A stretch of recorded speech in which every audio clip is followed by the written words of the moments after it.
everybody, it's me Dark and welcome back to my channel and oh...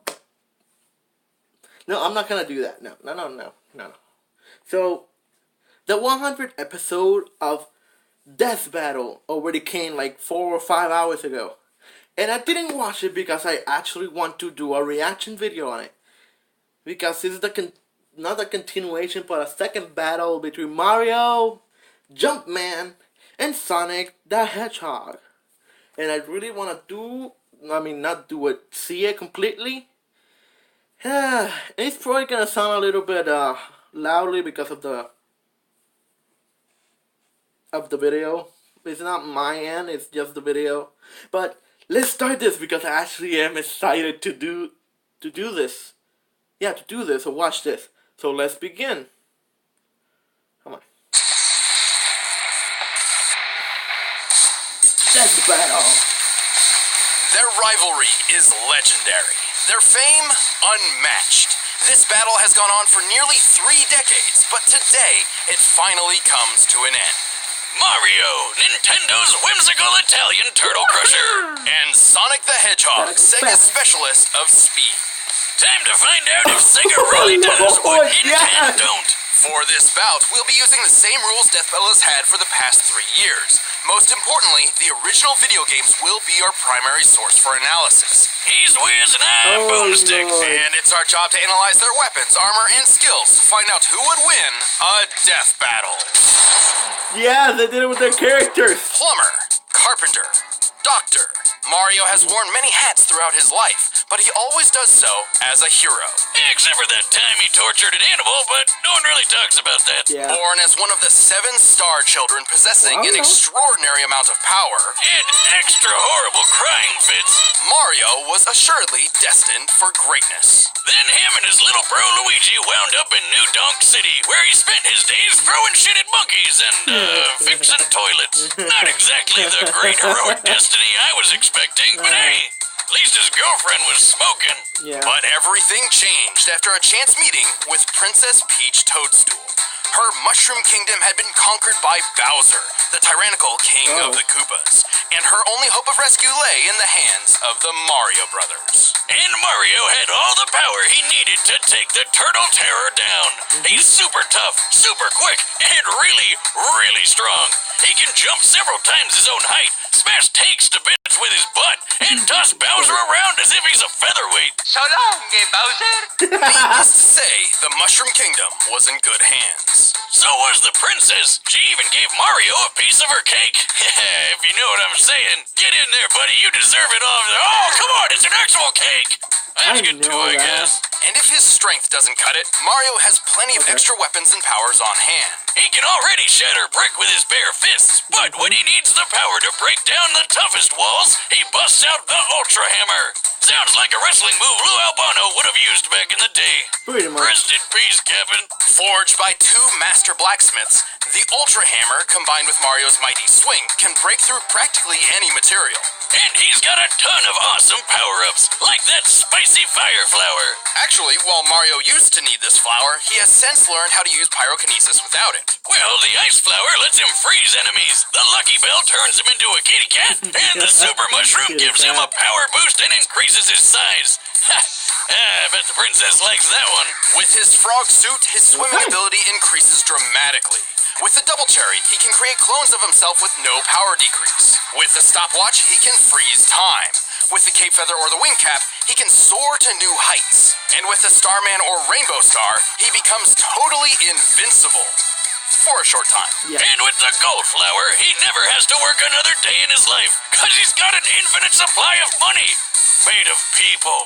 While he can carry several power-ups at once, Mario doesn't always need them to prove his potential. He's quick enough to maneuver when transformed into a bolt of lightning, and skilled enough to pilot the Star Diver as it rockets through the atmosphere. He's so friggin' manly, he took an explosion to the face that wrecked an entire castle. And even better, he was standing in the middle of this. Based on a standard tennis court's measurements, we can determine the blast of this fireball covered a radius of over 2,000 feet. To reach this distance, the blast must have had an explosive yield of over 2.4 megatons. So what you're saying is Mario could totally play tennis with a nuclear warhead for a ball and be totally fine. Probably. Also, he can throw a baseball so fast it overloaded this speed gun, implying it was launched over 999 miles per hour.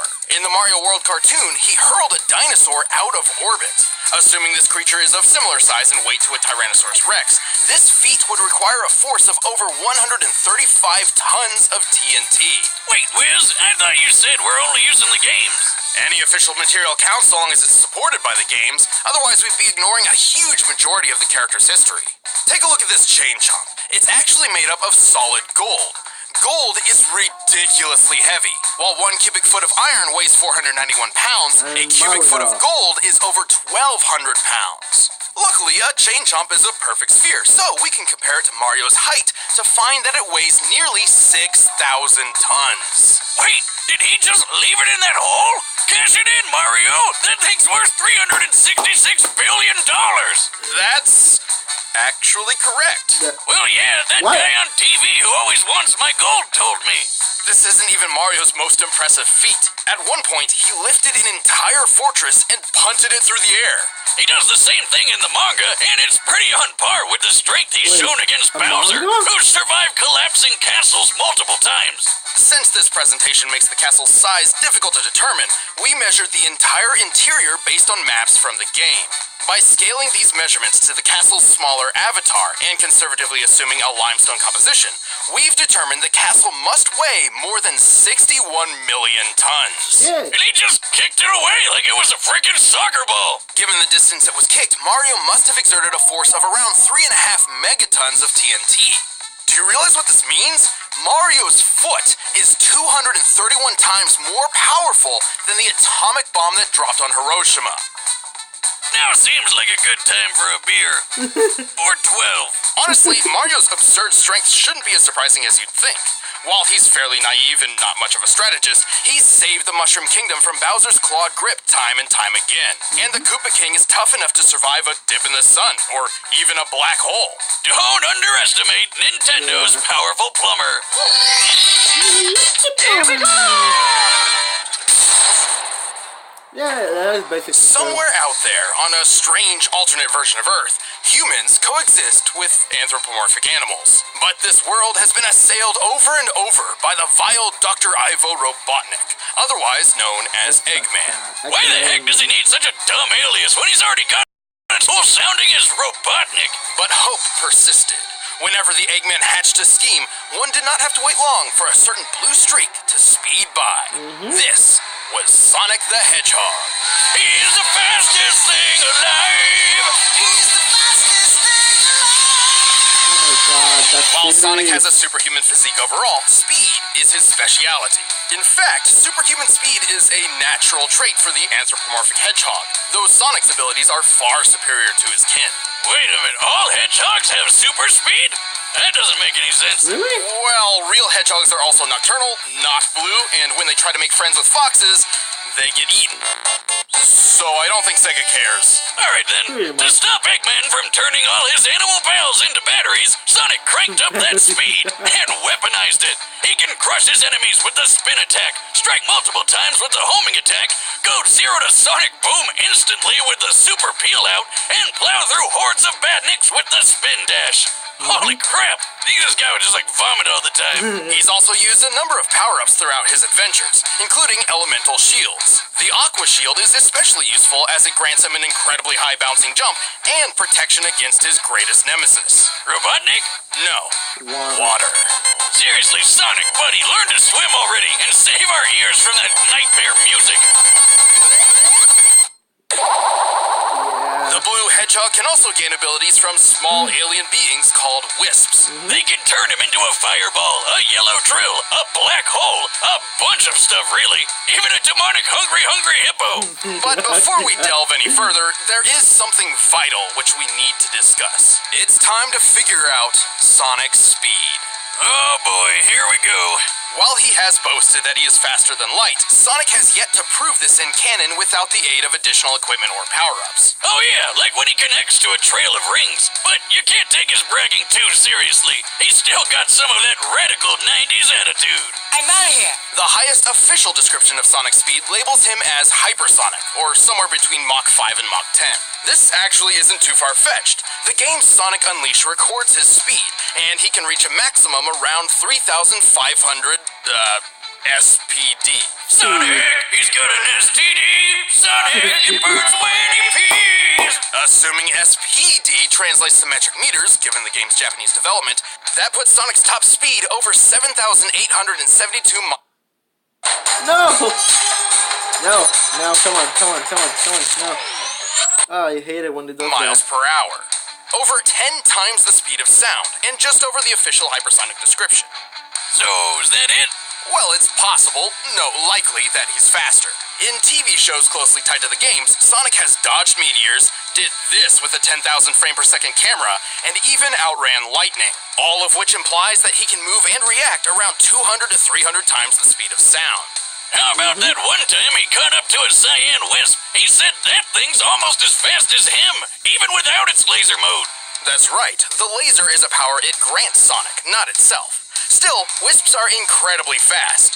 At one point, a group of them flew from Earth's surface to a black hole in orbit in the 20 seconds Sonic and Tails were talking. By measuring the planet's curve here, we can find that the wisp aliens must have been moving around Mach 200. As Sonic is faster than them, this supports his cartoon feats. Why isn't that black hole sucking up the Earth?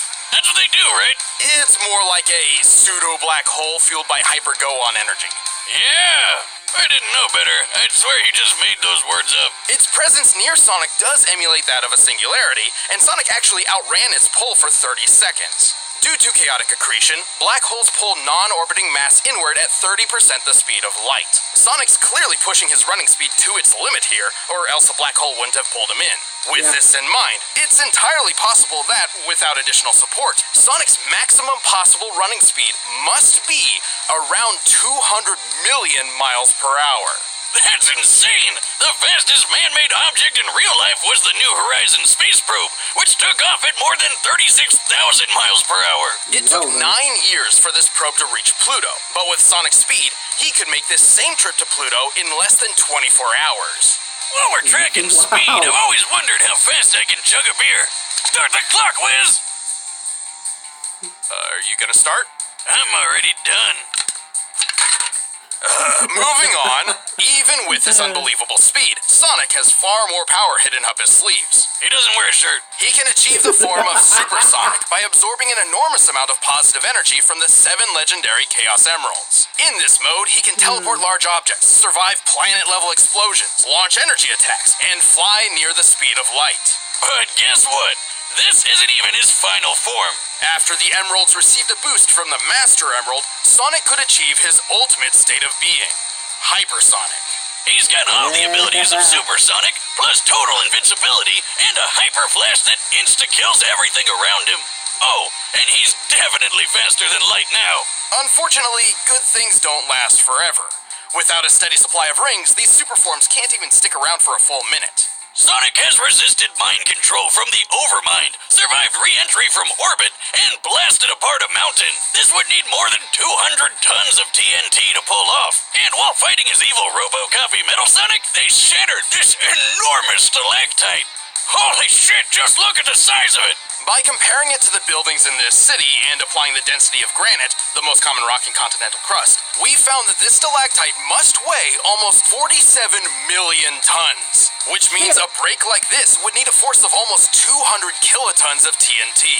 Damn, he's definitely got what it takes to save the world from a madman scientist, even if he is kind of a dick. Well, Sonic may be a bit arrogant, and he's certainly a thrill-seeker, but at his best, he's the definition of honest and heroic. He's used his powers to defeat Eggman time and time again, even against gigantic death machines and cataclysmic events. Those cute and cuddly forest critters can rest easy when Sonic's gotta go fast. I'll show you how outclassed you really are. I'm in a class all my own. Time to put up or shut up, Infinite. All right, the combatants are set. Let's end this debate once and for all. But first, I knew literally half of what they're saying. Half. Yeah, half. I know Mario is okay, Mario's strength is almost as impressive as Sonic's speed. Almost. But let's continue on, and then I'm gonna review what happened here. And right now, I'm just gonna say Sonic is gonna win like last time. If that's not it, I'm gonna be so disappointed in Sonic. Because Sonic is one of my favorite characters. Sonic is my second one. I mean, Mario is my second one. Sonic is the first one. Oh, this stack of Eggmans got me hungry. For Blue Apron. By now, Nope. right to your door. My Nope. favorite part. And whip up Nope. with. Nope. There we go. Let's leave it there. Wait, isn't that Sonic Island? Yep. Hello? That's a mine. Finders keepers, pal.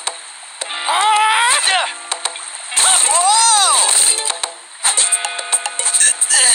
You Animation. asked for it, Tuffy. What the?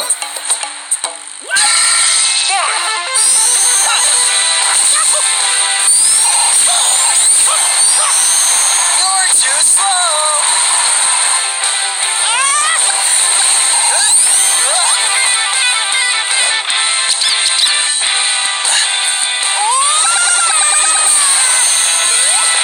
Come here.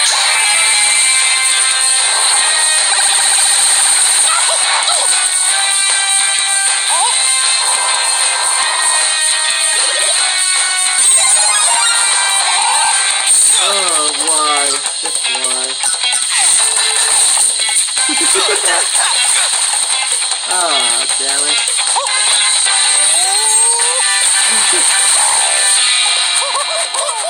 Ah, Lord, no. Oh, give me a break.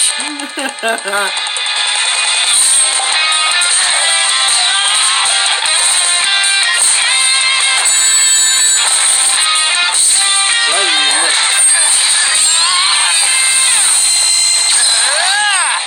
Why? Now I'll Hyper? show you.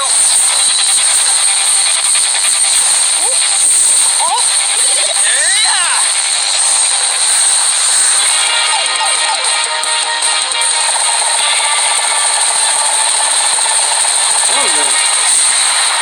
Two invincible asses right there. That's a little pigeon.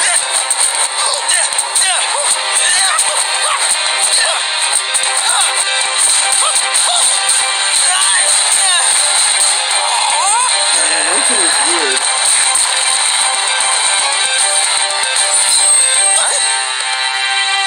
Oh, shoot. Mamma mia.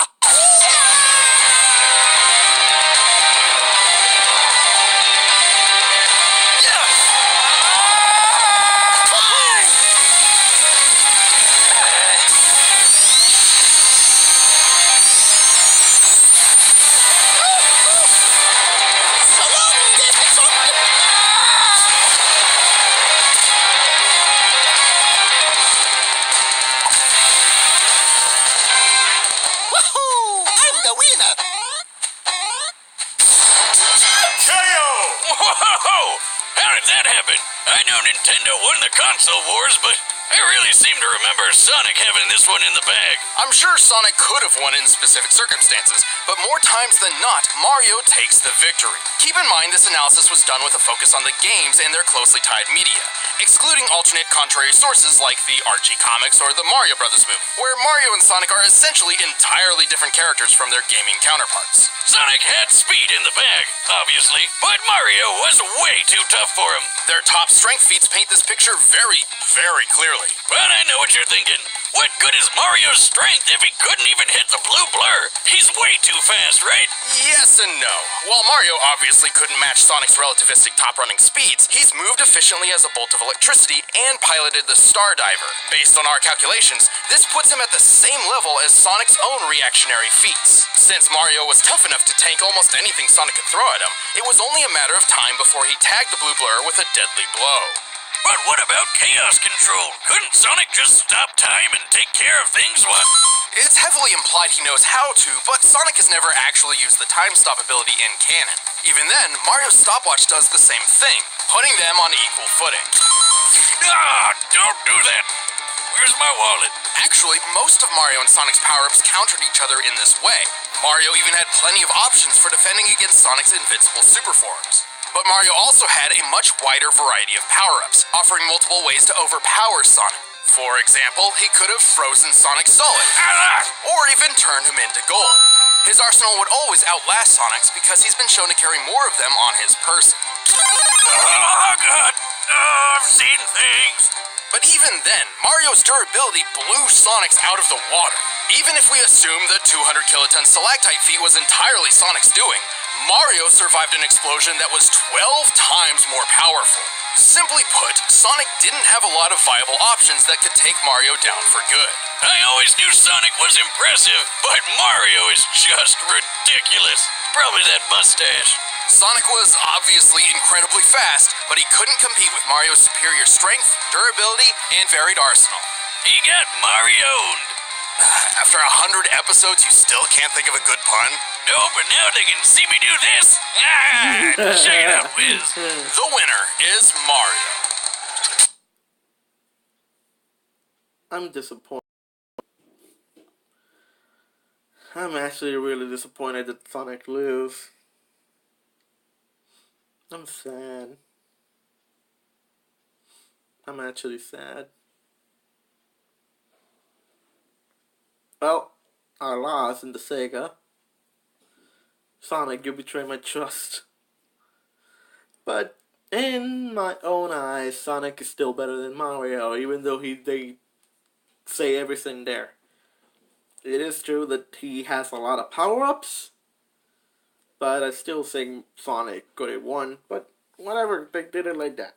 They did the research, and they thought Mario was gonna win this one. Because they did it base games only, not everything. Because if I remember well, the first one was everything, and this one only the game. So yeah, I can live. Mario won, Sonic won. Now they need to do another episode to see which one is the untiable one, if they even do another episode. But this was Mario vs. Sonic, Nintendo vs. Sega Death Battle reaction video. And like always, I will see you in my next video, or my next vlog, or my next live stream. So, bye bye. It was actually pretty good. I can say that much.